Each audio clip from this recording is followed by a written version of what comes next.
Ahora sí, bienvenidos a todos los que no pudieron asistir a esta clase de equilibrio iónico y continuamos efectivamente con lo que es equilibrio.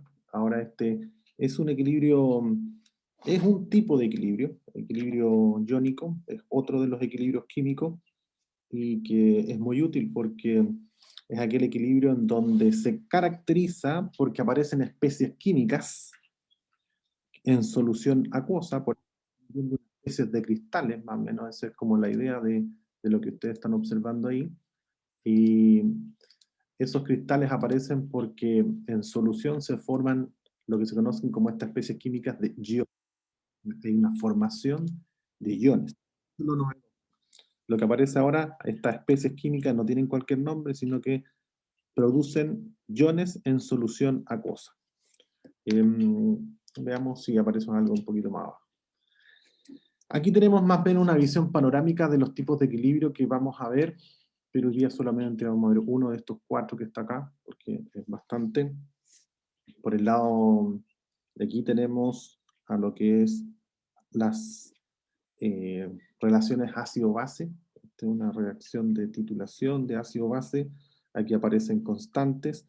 Ahora la constante equilibrio se conoce como la constante acidez, K sub A, o la constante basicidad, K sub B. La forma de calcular la constante exactamente igual. Cómo yo voy a montar la constante equilibrio, la expresión que ustedes calcularon en, en las clases anteriores, exactamente igual. No hay movimientos o cambios respecto al enfoque. Por otro lado tenemos acá la hidrólisis del agua, que es fundamental para entender el cómo se disocia. Ahí vemos el agua que puede ir pasando a un protón, que sería el hidronio, que está ahí con carga más, y el OH, que se conoce como hidroxilo. Y eso es producto de que en solución acuosa se forman estos iones. Y estos iones, claro que se pueden llegar y simplificar, y uno puede decir, bueno, entonces el agua, yo la puedo anotar como hacia los dos lados, como protones, y solamente pongo H más, y luego le sumo el OH menos. Y eso vendría siendo más o menos la síntesis o el resumen de esto que tenemos aquí abajo. Aquí aparece como H3O, pero el H3 de alguna manera es el H2, que al agregarle un protón queda cargado positivo como H3 más. Por eso queda más, porque el agua es neutra, H2O. Si le agrego un protón, si le agrego un protón al agua, se forman H3O más, ya cargado positivo. Entonces, para evitar andar poniendo H3O, se llegó a la convención de poner solamente H más. Pero el que sabe leer bien estas ecuaciones sabe que el H más está representado en realidad por esto. Es para denotar de una manera más simplificada el hidronio, que es el H3O, convención. Luego vemos también por este otro lado lo que corresponde a la clase de hoy, que es de solubilidad. La solubilidad también, pues, también trabaja con constantes, ya no se habla de K sub A ni K sub B, sino que el constante equilibrio ahora recibe el nombre de KPS. Y KPS el nombre viene porque es el nombre que se le da al producto de solubilidad. Eso significa KPS. Es el producto de solubilidad y también es una constante. Así que, ¿y cómo se calcula o cómo se determina, cómo se expresa? Exactamente igual como hemos calculado las constantes de equilibrio anteriores. Lo único que va ocurriendo acá es que vamos cambiando nombres y lo que corresponde a las coordenadas de reacción van tomando otros nombres también. Por ejemplo, en el caso de acá, cuando hagamos, perdón, aquí cuando hagamos un balance molar va a quedar concentración al equilibrio, eso no hay ninguna novedad, va a ser igual a la concentración inicial, tampoco hay novedad, eh, más el sigma, y ahora sí viene la novedad, el S. Sigma S corresponde a la solubilidad, y solubilidad es lo que reacciona, lo mismo que veíamos en equilibrio químico, en las reacciones químicas, que era un R, que era la velocidad de reacción. Acá es la velocidad de formación en que se disuelve el soluto en la solución. Eso significa el S, que es solubilidad. Pero lo vamos a ver porque hoy día lo voy a pasar rápido esto de la solubilidad porque es la clase de hoy. Entonces simplemente estoy mostrando la panorámica para que veamos a dónde aplica esto del equilibrio iónico. Finalmente tenemos también aquí una aplicación súper interesante que tiene que ver con aplicaciones industriales y es lo que se conoce como la electroquímica. La electroquímica también por su base fundamental está dada por iones. Y ahí vamos a ver en esa clase la fuerza electromotriz que permite disociar, por ejemplo, la producción de hidrógeno en celdas electrolíticas, en donde al inyectar una energía eléctrica se logra la disociación del agua en protones, en oxígeno y en hidrógeno. Y al revés también puede ser, tener algunas celdas galvánicas para el almacenamiento de energía, que es lo que uno conoce como las pilas o las baterías de auto, que vendría siendo el proceso inverso. Todo esto se hace gracias a lo que es el equilibrio iónico, que son, insisto, casos especiales del equilibrio químico. Por eso es que en la parte superior ahí dice equilibrio químico, entendiendo que tiene sus aplicaciones ahora en los iones. Entonces, el equilibrio químico ahora en este caso se llama equilibrio iónico porque se da en soluciones acuosas que producen especies llamadas iones. Ese es todo el desenlace del tema relacionado a solubilidad. ¿Qué cosas conviene recordar de lo que hemos visto en capítulos anteriores? Claro que interesa recordar algunas cosas. Por ejemplo, saber que en la tabla periódica, los que están en la primera columna, cómo se van a comportar, por ejemplo, tomando, no sé, el litio, está bien famoso. Si están en la primera columna, significa que tiene carga positiva porque es el que está más a la derecha de la tabla periódica. Y todos los que vienen hacia abajo, por ejemplo, el sodio, también sabemos que tiene carga positiva, el potasio, también carga positiva, rubidio, también carga positiva, por ejemplo, son ejemplos. Los que van por el lado de la columna 2, ahí tenemos, por ejemplo, al magnesio. Y el magnesio también tiene carga más 2. Bario, por poner solamente algunos ejemplos.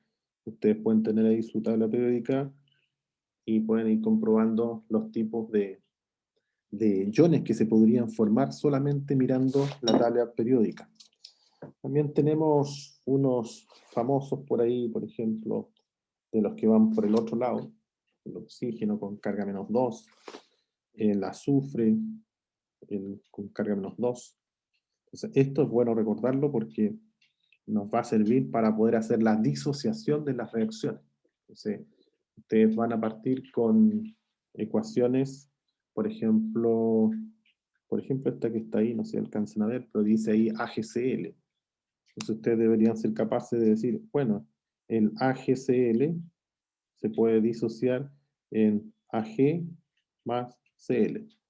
Bueno, puse encima, pero más o menos lo que quiero tratar de señalar es que debo ser capaz entonces de desagregar, disociar el compuesto en sus respectivos iones. Y para eso hay que recordar cuál es la carga que tiene cada ion, ¿sí? Por ejemplo, veamos este que está por acá abajo, el Fes, por ejemplo, veamos ese. Ese es entretenido porque uno puede decir, se está fácil porque es fierro más azufre. Bueno, no sé si fue buena idea hacerlo porque yo ya las había soplado que el azufre tenía carga menos 2, porque si uno no lo sabe, si uno no sabe que el azufre se comporta con carga menos 2, uno puede llegar y decir, el fierro, en cual tiene estados de oxidación 2 y 4, entonces ahí uno dice, bueno, este es más 2. Y como esto, si se dan cuenta, aquí es Fes, fierro y azufre, La única forma para que quede de esa manera, como fierro y azufre, juntos, sin ningún numerito acá abajo, me refiero ahí abajito, me refiero, a ver si lo puedo mostrar aquí, sin números aquí, es que el azufre tenga también la misma carga, no hay otra forma. Entonces, si se recuerdan, uno debía intercambiar los estados de oxidación. Eso era lo que hacíamos anteriormente. Entonces, aquí imaginariamente uno podría aventurarse y decir, ah, esto está fácil, a eso me refería, aquí es 1 y 1, entonces va a ser fierro con carga positiva y azufre con carga negativa, súper fácil. El punto es que si usted va a los estados de oxidación del fierro, el fierro no tiene estado de oxidación 1. Si lo va a la tabla, se da cuenta que tiene estado de oxidación 2 y 4. Entonces, ahí usted corrige y dice, ah, bueno, yo sé que el fierro tiene más 2. O también se puede acordar, no, el azufre, por el accidente que pasó ahora hace poco, el ácido sulfídrico, lo que está en juego es justamente el ácido sulfídrico, ese actúa con carga menos 2, eso yo lo sé. Entonces, por ejemplo, el del ácido sulfídrico, puede deducir inmediatamente el otro porque recuerde que hay que intercambiar los estados de oxidación para formar o disociar. Entonces, aquí uno puede partir desde esta premisa, conoce alguno, como por ejemplo el del sulfuro, o conoce del fierro más 2, cualquiera de los dos va a servir. Y a partir de eso usted va a poder hacer la disociación sin ninguna dificultad, porque va a tener esa información. De todas formas, aquí la disociación correcta sería justamente la que tenemos acá abajo. Esa sería la disociación correcta. Sería fierro más 2 más azufre con carga menos 2. Entonces, lo que en estricto rigor tendríamos sería un 2 acá, y los voy a poner de otro color, y un 2 aquí. Son dos distintos. El del verde se intercambia, supone que hay intercambios de esta oxidación, es el que va acá arriba, es del azufre. Y el que está al lado del azufre se va hacia el fierro, que sería acá. Entonces, mirando el rojo, mirando este, yo sé que es el estado de oxidación que le corresponde al fierro. Mirando el verde, yo sé que es el estado de oxidación que le corresponde al azufre. Es el concepto de estado de oxidación, que lo vimos, por supuesto, cuando estuvimos viendo nomenclatura, ahí estuvimos viendo eso. Es bueno repasarlo, recordarse, para poder fluir rápidamente con estos estados de oxidación. Por ejemplo, bueno, ese está muy trivial. De los que aquí vemos, alguno que sea como, por ejemplo, ese. Aquí está uno entretenido. Este, por ejemplo, Al, OH, AlOH3. Está por ahí abajo, ¿sí? AlOH3. El AlOH3, que vendría siendo hidróxido de aluminio, ¿cómo lo estaríamos disociando? Primero pongo el aluminio, luego sé que se tiene que sumar, pongo el OH con carga negativa. Recuerden que lo que está a la izquierda está con carga cero. Lo que tiene que quedar a la derecha también tiene que quedar con carga cero. Entonces, ahora yo ya les soplé cómo descubrir cuál es el estado de oxidación del aluminio. El estado de oxidación del aluminio es el estado de oxidación del aluminio, que es 3. ¿Y cuál sería el estado de oxidación del OH? Está soplado acá abajo, que sería un 1. Entonces, esa es la carga negativa que acabo de poner acá. Carga menos 1 para el hidróxido. Y me falta incorporar la carga del aluminio, que sería más 3. ¿Vale? Eso fue lo que hice. Ya, hasta ahí lo que hice entonces fue simplemente intercambiar los estados de oxidación. Al aluminio le puse más 3, al OH le puse menos 1. Ahora, si yo sumo, desde el punto de vista eléctrico, sumo las cargas, al lado izquierdo decía que ahí es carga neutra, es 0, y al lado derecho tengo carga más 3, que los aporta el aluminio, y tengo carga menos 1, que lo aporta el OH, el hidroxilo. Entonces, algo tengo que hacer para que se puedan igualar. Entonces, es fácil darse cuenta que si yo pongo acá un 3, me va a quedar 3 por carga menos 1, me va a quedar carga menos 3. Y más 3, con menos 3, es igual a carga 0. Entonces ahí ya logré igualar esto y ahora ya puedo hacer cualquier cosa que me pidan, particularmente asociado a las constantes KPS. El KPS lo vamos a calcular exactamente igual como hacíamos constante equilibrio. Pero previo a eso, hay que saber disociar. Entonces, la forma de disociar, uno, saber los estados de oxidación, los estados de oxidación que sean factibles. Ya veíamos un ejemplo del FES, que uno se podría entusiasmar y hacerlo a la rápida, y decir, ah, fierro más, azufre menos, y estamos. No, porque el azufre menos no existe, el fierro más tampoco, pero sí existe el fierro más 2. Por eso ahí es bueno revisar los estados de oxidación de los elementos para la formación de los respectivos compuestos. Bueno, esa sería la forma de disociar el hidróxido de aluminio y es la que nos va a permitir después avanzar en lo que viene en los ejercicios respecto a la solubilidad. Respecto a solubilidad, aprovechando este cuadrito que tenemos aquí, ahí tenemos un ejemplo característico de solubilidad cuando uno agrega algún soluto, algún solvente, que puede ser en este caso una sal o azúcar, en un vaso de agua, se disuelve, y cuando se logra disolver la totalidad de los cristales sin llegar a la precipitación, se dice que la sustancia o el solvente, o en realidad la solución se encuentra saturada. Y cuando yo sigo agregando un cristal más, un grano más, y empieza a decantar, empieza a precipitar, significa que ya está agregando por sobre lo saturado, o sea, está generando una solución sobresaturada. En el gráfico aquí tenemos los distintos comportamientos que tienen compuestos con relación a cuánta cantidad se disuelve del compuesto, en 100 gramos de solución. Ahí tenemos la forma de leerlo. Entonces yo puedo ver, este se disuelve 20 gramos en 100 gramos de solución. Eso es más o menos la lectura que uno hace. ¿Qué cosa hay que rescatar? En la medida que el KPS, o que en este caso, sí, bien digo, el producto de la solubilidad sea mayor, eso significa que se va a poder disolver mayor cantidad de soluto. Si el producto luego de la solubilidad, las dos concentraciones, por ejemplo, C1 por C2, es mayor que el KPS, significa que va a haber decantación o va a precipitar. O sea que estoy diciendo aquí con C1, C2 las concentraciones. O sea, estoy agregando soluto. Si sobrepaso el KPS, ya empieza a precipitar. Si agrego más azúcar, ya empieza a precipitar. Ahora, esto, eso sí, ocurre a una temperatura específica.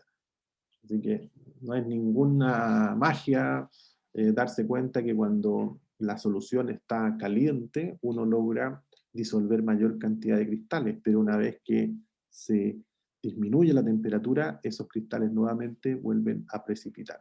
Entonces, ya sabemos por intuición que la temperatura sí afecta a la solubilidad. Y si la temperatura afecta a la solubilidad, la pregunta es, ¿y la presión también? Por supuesto que sí. La presión también afecta la solubilidad por la expresión o la ley de Henry. La ley de Henry establece que en la medida que aumenta la presión, aumenta la solubilidad. Lo que es muy mala noticia para los buzos, porque cuando uno comienza a descender por cada 10 metros de descenso, aumenta 1 atm sobre el cuerpo. O sea, a 10 metros este buzo estaría expuesto a 2 atm. ¿Por qué 2 atm? Porque arriba recuerden que está la presión atmosférica, 1 atm. Más la ejercida por los 10 metros de agua, ahí ya tiene 2 metros, perdón, 2 atm. Ahora, un buzo generalmente nunca anda a 10 metros, siempre anda sobre los 20, 30 metros, a veces 40, lo que sale el pececito mágico que andan buscando. entonces está sometido a una alta presión. Y esa alta presión lo que hace es que este buzo que está en profundidad, para poder hacer su trabajo de lo que esté haciendo, requiere desde acá arriba un botecito que tiene aquí un compresor. Y con ese compresor envía una línea en donde comienza a agregarle eh, aire comprimido a ese buzo. Este aire comprimido hay que recordar qué cosas tiene. Pues este aire comprimido viene con nitrógeno y viene con oxígeno. Es aire comprimido, aire también a presión. De esta mezcla, el buzo requiere, o en realidad consume para la producción de ATP, y el ATP es lo que le da la energía para hacer lo que está haciendo allá abajo, recogiendo mortandad, peces, haciendo alguna intervención, si es buzo comercial, va a tener que a lo mejor hacer alguna soldadura, lo que sea, necesita ATP y eso lo suministra el oxígeno. Por ese lado no hay ninguna complicación porque lo empieza a consumir, se transporta por la sangre, se va transformando el ATP en energía y puede hacer toda su actividad física que quiera allá abajo. El problema se presenta con el nitrógeno, porque el nitrógeno no se utiliza para oxigenar los tejidos o la respiración celular. El nitrógeno entonces queda dando bote. ¿Y qué es lo que hace el nitrógeno? Salta a la fase líquida. Y lo que hace ahí es que se empieza a ir por el torrente sanguíneo. Entonces, es ahí, por eso hablamos ahí de que el gas, la solubilidad del gas, ese gas se vuelve más soluble a alta presión y se incorpora al torrente sanguíneo. Se incorpora en pequeñas gotitas, minúsculas la verdad, pero minúsculas a alta presión. Pero ¿qué pasa cuando el buzo comienza a ascender? Cuando comienza a ascender, la burbuja que estaba aquí, de esa dimensión, aquí ya empieza a aumentar a esa dimensión, y aquí a esa dimensión, y así sucesivamente.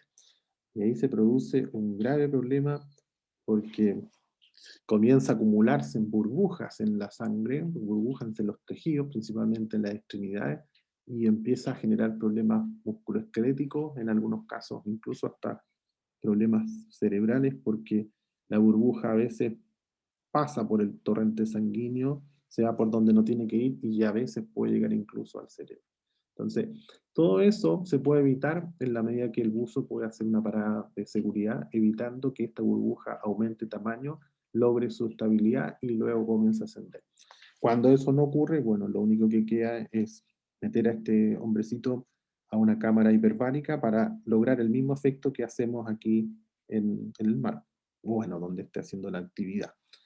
Entonces ahí nos damos cuenta que la solubilidad también es útil para entender lo que ocurre, para poder proteger también a los trabajadores. El saber sobre los temas del tema contenido, teoría, es fundamental para poder aplicar con conocimiento las medidas y acciones correctivas que correspondan a la protección de los trabajadores.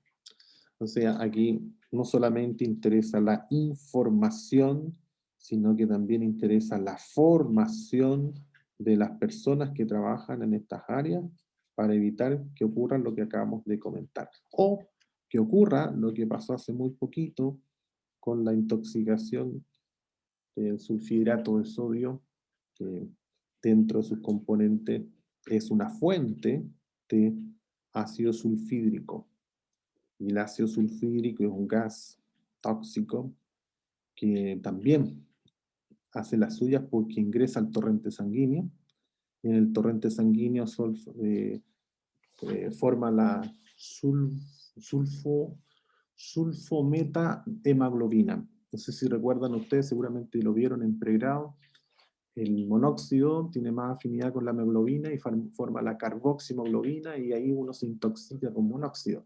Aquí ocurre algo similar, pero bastante más nocivo porque forma la sulfometa-hemoglobina que actúa sobre el sistema respiratorio como un elemento depresor, y eso significa que disminuye la actividad ventilatoria provocando un problema serio porque ya no empieza a llegar oxígeno a los tejidos, tampoco empieza a haber respiración celular, hasta que llega finalmente a un estado de inconsciencia o la muerte, que fue lo que les pasó a estos señores que ingresaron a hacer esa actividad. Lo más probable que ocurrió ahí es que se confiaron en que el sistema, en que el ambiente estaba ventilado, yo creo que por ahí pasó, y entró uno a hacer su actividad, no alcanzó a estar mucho tiempo, se cayó, el amigo lo vio, por razones humanitarias, obviamente, si es el amigo del alma, lo primero que hago, independiente que lo sepa, me meto igual, tratando de rescatarlo, y caigo en la misma. O sea, no hay posibilidad de salvar a nadie que esté en esa condición sin entrar con un equipo autónomo. No hay posibilidad. No existe ese hombre o esa mujer, respetando el género ahora, que pueda ingresar a ese espacio confinado sin salir muerto. O sea, la única posibilidad es que muera, no hay otra, porque las concentraciones, si la persona está muerta o está arrumbada, está inconsciente, es que la concentración seguramente está sobre los 500 partes por millón. Y eso no hay cuerpo que resista. Y si es que llega a resistir, todo lo que está publicado demuestra que en la gran mayoría de los casos las personas quedan con secuelas neurológicas irreversibles. O sea, no queda bueno para lo que estaba antiguamente haciendo su labor. Es altamente probable que tenga que cambiar de trabajo o hacerle una reubicación, porque realmente el tema de la intoxicación con ácido sulfídrico es súper grave. Y son calcados los casos. Si ustedes revisan este caso y lo comparan con otros 2 años atrás, o algunos que se han dado en el VAL, o otros que se han dado en sectores del agro, también hay algunos casos, exactamente igual, siempre son 3. Y un cuarto que está entre ver el túnel y la luz o quedarse acá. Y si queda con secuelas. También en el rescate de los pozos, en las cloacas, exactamente igual, son exactamente igual. Entonces ahí, por eso les digo que aquí es fundamental no solamente la información, sino que también la formación en estos temas que son tan importantes con relación a lo que es prevención. Entonces esta asignatura yo creo que contribuye bastante a entender las cosas, cómo funcionan las cosas, para que después uno pueda aplicar con propiedad cualquier tipo de acción inmediata correctiva. Porque con esto que ya aprendimos hoy día, claramente no se le va a ocurrir a usted que alguien ingrese a un espacio confinado sin antes hacer la medición ambiental. Es de entrada. Uno dice, eso es de perogrullo, sí, pero en la gran mayoría de los casos en donde se ve este reporte se da cuenta de que no se hizo eso o se hizo, el equipo no estaba bueno. Una alternativa también sería trabajar con detectores, porque esos detectores existen, los detectores personales, en donde a lo mejor el equipo ambiental no funcionó, pero el hombre ingresó y el detector comenzó a hacer su trabajo y hay tiempo ahí sí de poder rescatarlo. Pero bueno, son lecciones aprendidas que ojalá vayamos justamente considerándolas. Aquí ya está la definición propiamente tal de solubilidad. La solubilidad es la máxima cantidad de soluto disuelta en una cantidad de solvente conocida. Importante el tema de la temperatura, una temperatura fija, así que basta con que nos cambien la temperatura y la solubilidad cambia. Y eso ustedes lo pueden comprobar experimentalmente o lo pueden ver todos los días si que toman o consumen café o té o alguna bebida que le agregan algún elemento para endulzar, o también algunos ahora están sacando sal líquida, lo mismo, ahí llega un minuto en que ya no puede agregar más azúcar porque empieza a caer al fondo. Significa que ya está excedida la saturación y ya está sobresaturado porque están cayendo los cristales en el fondo. Por eso ahí nos damos cuenta que hay una dependencia de la solubilidad con la temperatura. Eso ocurre, por supuesto, cuando la solución está saturada. Aquí tenemos una disociación de una sal característica. Esta sal, el mismo ejemplo que estaba en la parte anterior, son simplemente para denotar que podemos tener distintos rangos. Si uno puede hablar de que va a ser soluble se habla de una solución que es soluble si su concentración es del orden de 0,1 molar. Se vendría siendo la concentración y esta es la unidad de concentración. O sea, si yo soy capaz de preparar una solución 0,1 molar, eso significa que son 0,1 moles que están disueltos en un litro. Eso significa 0,1 moles disueltos en un litro. Si logro hacer esto en una solución saturada, porque también podría llegar a 0,1 pero precipitando, no es el objetivo, significa que ya no es entonces soluble, porque la está forzando a llegar a esa concentración, pero por la vía de la precipitación. Y no, pues no es el objetivo. Acá el objetivo es comenzar a agregar hasta ver cuánto resiste la solución. ¿Qué significa cuánto resiste? Cuánto disuelve. Cuánto soluto es capaz de disolver este solvente. ¿Y cómo lo sé? Hasta cuando ya comienza a precipitar. Si precipita significa que ya se pasó. Ya no puede seguir agregando más porque ya llegó a su nivel máximo de saturación. ¿Cuál es esa concentración? En términos generales es del orden de 0,1.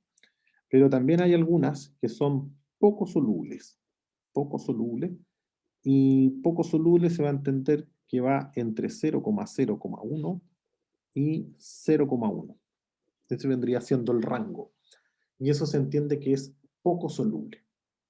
Y las que son derechamente insolubles, o sea que no se disuelve nada, que las existen y son varias, son insolubles. Esta es menor a 0,01. Se vendría siendo como el resumen bien sintético respecto a los tipos y orden de magnitud de la solubilidad expresada en términos de unidades. Aquí, claro, está expresado en términos de concentración molar, pero vamos a ver un poquito más adelante que también se puede expresar en términos de gramos. Gramos en litro. ¿Cuántos gramos puedo disolver en un litro? O como veíamos en una gráfica anterior, ¿cuántos gramos puedo disolver en 100 ml? Eso también se utiliza bastante como medida de solubilidad.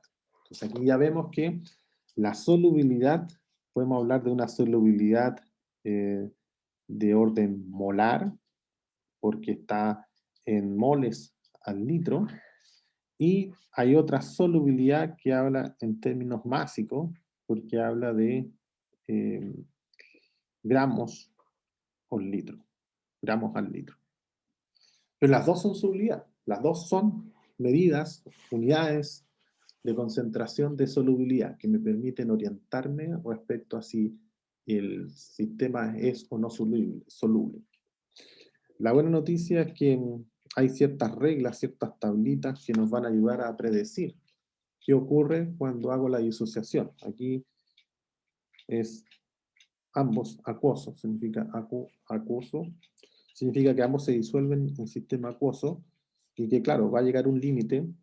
Vamos a poner por ejemplo la concentración de sodio más, multiplicada por la concentración de Cl-, eso es lo que se conoce como el KPS. Y ustedes me dirán, bueno, ¿y qué pasa con la concentración? Que lo hemos visto también en la constante de equilibrio, concentración de NaCl.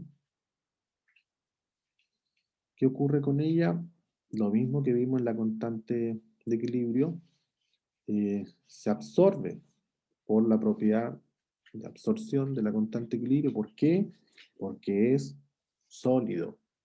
Y la concentración de un sólido no cambia. Por eso es que no se considera. A nosotros nos interesan las concentraciones que cambian. Y en este caso, las únicas que cambian son las de las concentraciones de los iones. Entonces, aquí ya podemos darnos cuenta entonces que cuando trabajemos con equilibrio de solubilidad, jamás, jamás de los jamases nos va a quedar abajo algo. Siempre nos va a quedar solamente en función de los productos, nunca de los reactantes. ¿Hay excepción a la regla? No, aquí no hay excepción, aquí siempre se cumple, no hay excepciones, como siempre yo les digo, en química tengan cuidado porque hay ciertos lugares en donde esto no se cumple, aquí no, aquí se cumple en todos los casos. ¿Por qué razón? Porque claro, lo que nos interesa es la disociación y va a estar dada siempre por este lado que en este caso corresponde a la de los productos. que serían por ese lado. ¿Vale? Entonces, ahí ya por lo menos estamos adelantando el que la forma de calcular la constante de equilibrio es igual, o la forma de expresarla igual. Ahora a esa le llamamos KPS. ¿Por qué se le llama KPS? Porque es producto, y el producto de solubilidad. ¿Por qué es producto? Porque se multiplica, solamente por eso. Se multiplican las dos concentraciones, por eso se habla de producto de solubilidad. Y ahí se llama entonces KPS, producto de la solubilidad. Y siempre va... Profe, una pregunta. Si vamos a trabajar, se trabaja solo con sistemas acuosos, con gases no, ¿no es cierto? Claro, en esta sesión solamente sistema acuoso. Perfecto, sí, bien entendido. Sí, correcto. Solamente en sistema acuoso. Aquí tenemos, por ejemplo, cuando partimos la clase, y ahora ya están en grande, justamente era para, lo otro era la panorámica, la visión de dron de por dónde anda el líquido iónico, pero ahora ya hacemos la bajada exclusivamente en la solubilidad. Y aquí tenemos una tablita, un gráfico en realidad, que podemos ir viendo la forma en que van teniendo cada uno de los comportamientos de los distintos compuestos. Fíjense, ahí tenemos nitrato, glucosa, nitrato de sodio, cloruro, amonio, sulfato de cobre. Entonces, por eso es que es importante recordar cómo se hace la disociación. Porque, por ejemplo, si nos vamos al sulfato de cobre, CuSO4, ese sería el sulfato de cobre. Entonces, ¿cómo lo disociamos? Bueno, primero el cobre, luego sumo sulfato, y aquí estamos nuevamente en dificultad. No sé si en dificultad no, pero aquí, ¿cuál sería el estado de oxidación?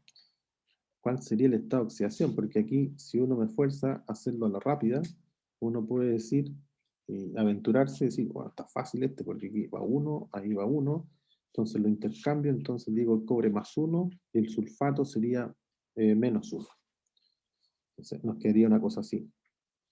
Más 1, y aquí menos 1. El punto es que hay que recordar que el sulfato proviene del, ¿qué ácido? El ácido sulfúrico, H2SO4.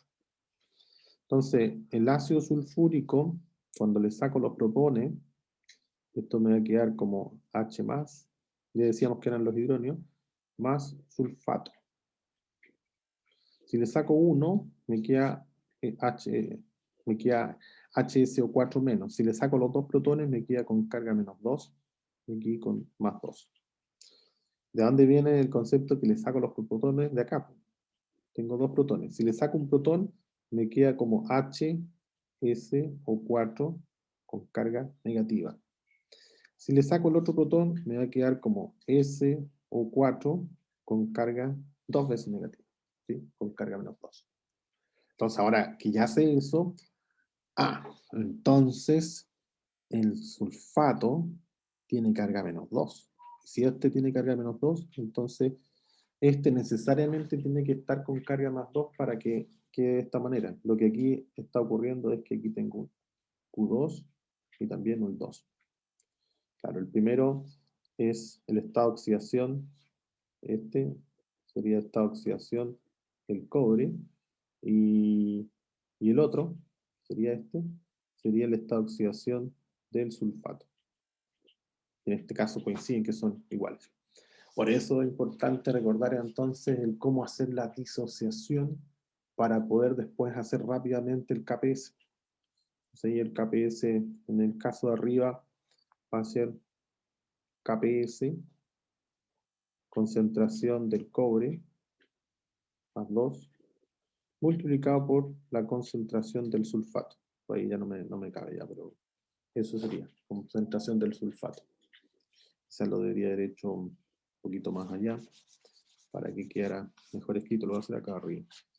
Sería KPS, era que borro. Tendría que ser este. Ahora sí.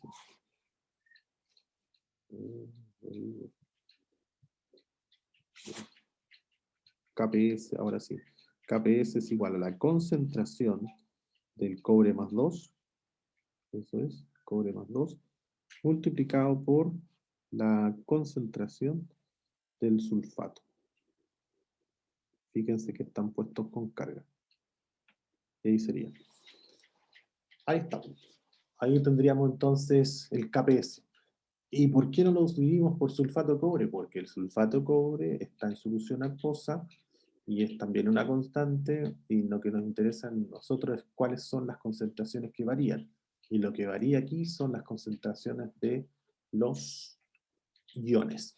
Aquí podemos aprovechar de inmediatamente hablar de un par de cosas más, que a estos se les llaman cationes, y a los de carga negativa se les llaman aniones. Entonces, ahora los iones tenemos dos tipos, los cationes con carga positiva y los aniones con carga negativa. Entonces, el sulfato de cobre produce un catión y un anión. ¿Sí? Si quisiéramos hablar, por ejemplo, del ácido sulfúrico, podríamos decir que el ácido sulfúrico genera dos, si pudiéramos hablar de cationes, porque aquí estamos hablando de la reacción ácido-base, pero lo que quiero explicar en la estequiometría, tendría dos protones, que en este caso serían dos cationes, entendiendo que por la carga positiva, y un anión, que sería el del sulfato. Entonces, para definir cuántos cationes y cuántos aniones, yo me tengo que fijar en el número, en realidad en el coeficiente estequiométrico. Me tengo que fijar en ese y en ese. Entonces aquí la relación es 2 a 1. En cambio en el de arriba, la relación es 1 a 1. O sea, formo un catión de cobre más 2 y un catión de sulfato. Eso es lo que formo. ¿Sí? Eso es más o menos en términos muy generales, a modo de introducción, la forma de ir calculando los KPS. ¿Vale? Bueno, te explicaba entonces que la solubilidad tiene distintas unidades de medición. Aquí tenemos cantidad de gramos que puedo disolver en un litro, cuántos moles puedo disolver en un litro, o qué cantidad de gramos puedo disolver en 100 gramos de agua. Aquí ya soy más específico, digo, tienen que ser en 100 gramos de agua. De hecho, este gráfico está hecho de esta manera. Solubilidad en gramos sobre 100 gramos de agua. ¿Cuánta cantidad? O en 100 ml, ¿sí? Lo mismo, en un vaso. ¿Cuánto? Esto es como, ¿cuánto disuelve en un vaso de 100 ml?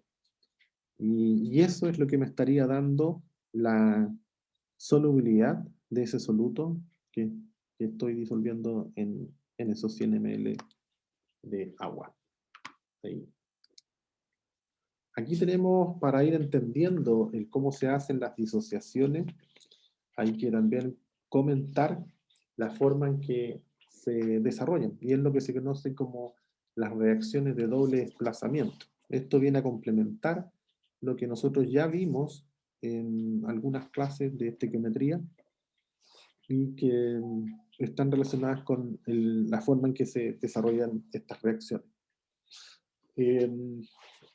La fórmula general podríamos decir que sería una cosa así como AB, entendiendo que sería el compuesto AB más el compuesto CD, y lo que formo sería intercambiar el A con el D, entonces me quedaría AD, y el otro tendría que poner como CB.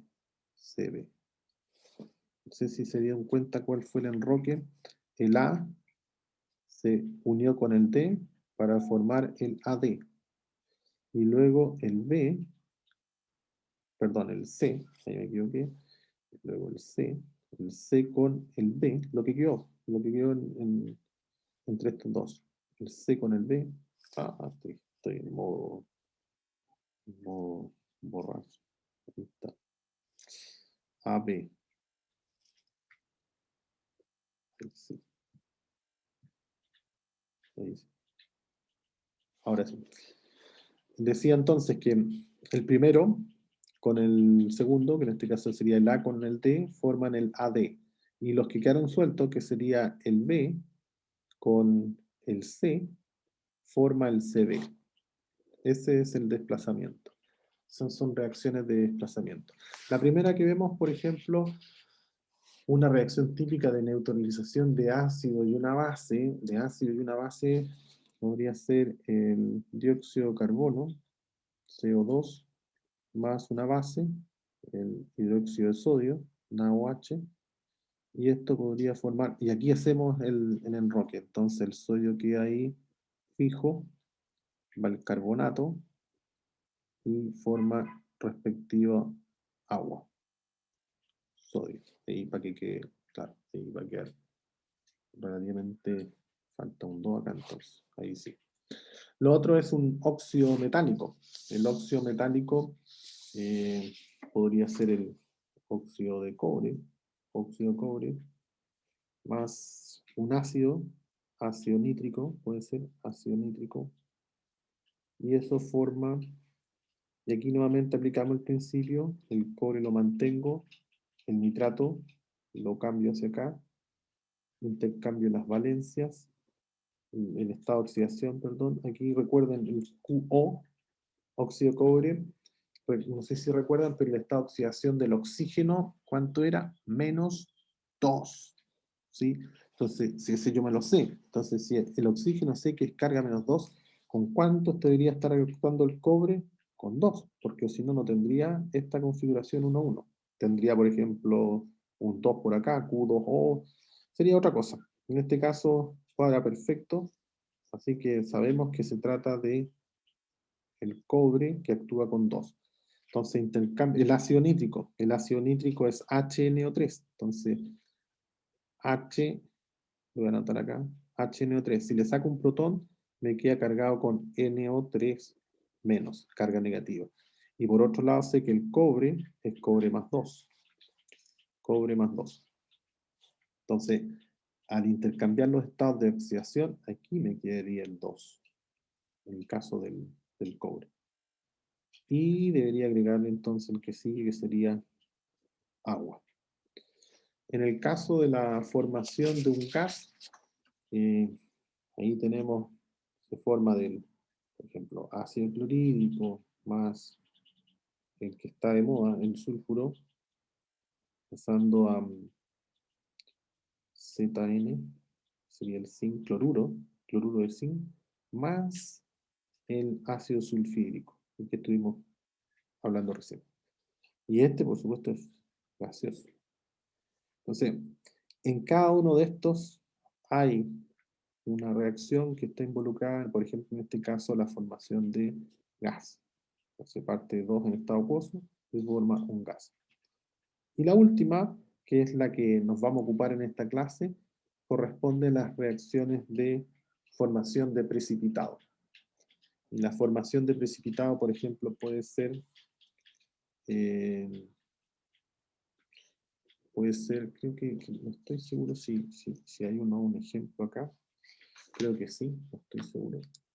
Claro, aquí hay uno, ya están hechos ya. Entonces, ¿para qué nos vamos a desgastar acá? Aquí dice nitrato de plata, bromuro de potasio, ¿ya? Y está formando el bromuro de plata más el KNO3. Aquí está muy clarito lo que hablábamos anteriormente, el AB y el CD, ¿vale? A corresponde a la plata, aquí no sé si lo están identificando, ahí estaría el A. El nitrato ya no va con la plata, sino que va el D, aquí iría el AD.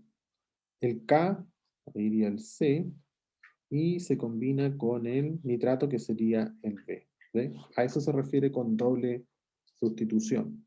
Entonces, el que va acompañando al nitrato ya no es la plata, sino que vendría siendo el potasio. Y el que va acompañando al bromuro ya no es el potasio, sino que es la plata. Hay como un intercambio.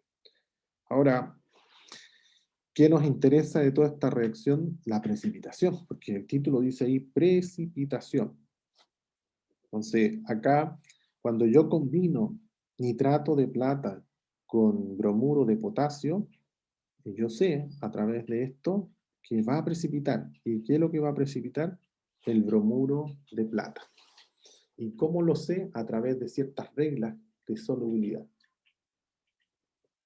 que las vamos a ver. son reglas que no hay que aprendérselas de memoria, por cierto, van a estar siempre disponibles, pero son buenos predictores para saber qué combino con qué, para ver si tiene o no precipitación. Y en el caso de acá, si yo combino nitrato con bromuro, sé que este va a dar precipitado. Aquí tenemos otro ejemplo. Cloruro de bario con sulfato de sodio. Entonces aquí nuevamente puedo decir que este es A, que este es B, que este es C, que este es D. Aquí el cuidado que hay que tener es en los estados de oxidación. El bario yo sé que actúa con carga más 2, porque lo vimos al principio de la clase, lo veíamos en la tabla periódica, está en la segunda columna, por lo tanto carga más 2. Y el cloruro, recuerden que el cloruro es carga menos 1. Pero aquí yo lo podría deducir, fíjense aquí, solamente analizando eso, BaCl. De ahí yo sé que, lo voy a copiar acá, BaCl2. El número 2 me está soplando cuál es el estado de oxidación del bario. Y el número que está inmediatamente abajo, que en este caso es ese, me está indicando cuál es el estado de oxidación del cloro. Por supuesto con carga negativa. Entonces de ahí deduzco que el bario tiene carga más 2 y de ahí deduzco que el cloruro tiene carga menos 1. Bueno, el cloruro siempre va a estar con menos 1, así que si se le llega a olvidar uno, puede igual deducirlo. Entonces, como ya sabe que la carga del bario es más 2, eso lo tengo presente para poder ver cómo lo voy a unir ahora con el sulfato. El sulfato, ya explicamos la historia, el sulfato tiene carga menos 2. Eso lo habíamos explicado, que el sulfato tiene carga menos 2. Entonces, si yo lo asocio con un bario que tiene carga más 2, súper buena unión, porque finalmente las dos cargas se cancelan, carga más 2 aquí, más 2. Entonces va a quedar este compuesto que ahí aparece. Va a quedar bario con el sulfato. Se intercambian los estados de oxidación y quedan perfectamente unidos. Y ahora lo que me voy a fijar ahora qué pasa acá. Aquí nuevamente. Acá ya sabemos que el sulfato tiene carga menos 2. Menos 2. El sodio, bueno, aquí yo rápidamente, sin siquiera hacer este análisis que estoy haciendo, puedo ver la carga del sulfato, que la está soplando ahí, el sodio. Y este recuerden que va con paréntesis, imaginariamente que hay un 1. Entonces me está soplando cuál es el estado de oxidación del sodio, que diría ahí. De todas maneras, con tabla en mano, uno puede darse cuenta que el sodio está en la primera columna, por lo tanto es carga más 1. Entonces aquí tendría sulfato con carga menos 2. Y por otro lado, tendría el sodio con carga más. Ya sabemos entonces que tenemos el sodio con carga más y que por este otro lado, por aquí, habíamos deducido que el cloro actúa con carga menos 1. Entonces, cuando yo tengo sodio más con Cl menos, lo único que se forma ahí es NaCl. Los coeficientes estequiométricos se afinan después, tal como cuando partimos la clase, eso se ve al final. Al final vemos que es igual es la carga, que es igual en los elementos. Lo primero es revisar el intercambio de los estados de oxidación y luego vemos cómo resolver el asunto de las cargas. Eso es más o menos el sentido. Bien, nosotros deberíamos ser capaces entonces, con toda esta información, de poder determinar qué es lo que se forma con eso que está ahí. Cloruro de bario más sulfato de potasio. Entonces, ustedes debiesen ser capaces primero de disociar, o sea, porque estamos partiendo de unir dos compuestos, que sería el cloruro y el sulfato, que es más o menos parecido a esto. Si se dan cuenta, prácticamente cambiaron solamente los compuestos. Pero la pregunta sería, ¿cuál va a a precipitar. ¿Va a ser el sulfato o va a ser el cloruro? Eso se ve con las reglas. Pero tendríamos que ser capaces de, a partir de esto, lograr cuáles son los productos a través de la doble sustitución, como lo explicábamos anteriormente, intercambiando los estados de oxidación para que sean consistentes y no generemos productos que no existen. Eso es lo que no debería ocurrir. ¿Sí? Entonces, avancemos. Ahí está. Esta es la famosa tablita de las reglas de solubilidad. Como les digo, no hay que aprendérselas de memoria, pero sí hay que saber usarlas. ¿Sí? Esto puede estar en manos de una persona y no tiene idea cómo usarlas, tampoco les va a servir. ¿Sí? Así que aquí la clave es tener información y saber usar la información. Aquí las reglas son del 1 al 6. Si se dan cuenta, yo las separé en solubles e insolubles. Entonces, la regla 1 dice, todas las sales de metales alcalinos y el ion amonio son todas solubles. Y aquí ponen algunos ejemplos. Litio más, los ejemplos están dados en cargas, por supuesto, porque son los iones los que nos interesan. Entonces ahí litio más, sodio, potasio, ion, rubidio, cationes en realidad, cesio, amonio. La regla 2. Todos los nitratos, cloratos, hipercloratos y acetatos, y ahí están los ejemplos, son también solubles. Regla 3. Aluros. ¿Cuáles son los aluros? Los cloruros, los bromuros, los ioduros son grupos los halógenos. Pero fíjense aquí, cuidado, porque dice excepto aluros de plata, plomo y mercurio. Entonces, si está el bromuro de plata, ese no es soluble, porque los que son solubles son todos los cloruros, bromuros y ioduros, excepto el cloruro de plomo, el cloruro de plata, el cloruro de mercurio, por ejemplo. ¿Sí? Entonces, no entusiasmarse si ven un cloruro, entonces ese es soluble. Cuidado, porque si es un cloruro de plata, ya sabemos que no es soluble, es insoluble. Entonces, aquí aparecen los ejemplos y está dado por cloro, bromo, yodo, o sea, cloruro, bromuro, yoduro, excepto en combinación con el plata, el ion plata, el plomo más 2 y el AgD, el mercurio. Regla 4. Todos los sulfatos, excepto, y nuevamente aquí con cuidado, excepto en combinación con el plomo, con el calcio, estroncio, bario y mercurio.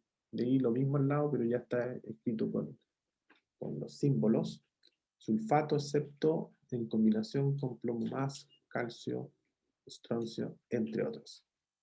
Regla 5. Esta es sales insolubles. Sales insolubles, recuerden que son concentraciones de solubilidad menores a 0,01. O sea, no vamos a lograr encontrar un hidróxido que sea soluble. No, todos los hidróxidos son insolubles, pero hay una excepción a la regla, excepto combinado con amonio, bario más 2 y estroncio. Finalmente, los carbonatos también son insolubles, todos van a precipitar, los fosfatos también, los sulfitos, los sulfuros, excepto en combinación con el amonio. O sea, ahí tenemos las excepciones a la regla.